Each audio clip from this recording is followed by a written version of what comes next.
evidentirana, vem, da je, ker je dala soglasje. To je pa tudi vse. In enaka pravila veljajo za vse kandidate. Zakaj pa sploh so dvomi o tem? To pa morate koga drugega vprašati. Jaz sam ne dvomim v to, ampak to morate pa koga drugega vprašati. Zakaj bi se stranka odrekla na kandidatni listi nekomu, ki kotira v anketah? Se ne gre za to. Zakaj gre v ozadju?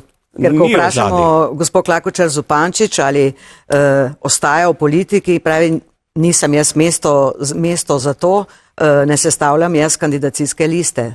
Res je, in kandidacijska lista še ni sestavljena in to je vse, kar vam želim povedati.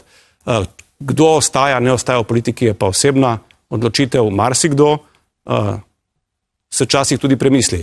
Verjamte mi, da imam tudi jaz dneve, ko bi najraje zapustil politiko, ampak ne, v tem primeru seveda bom vztrajal. Ampak to je popolnoma osebna odločitev, pa jaz sem na koncu prepričan, da bo kandidacijska lista taka, da bo na eni strani, da bodo na njej vsi prepoznavni obrazi Svobode, na drugi strani pa da bo tudi okrepljena z nekaterimi novimi, svežimi obrazi, ki bodo v resnici dajali ljudem tudi zaupanje v prihodnost.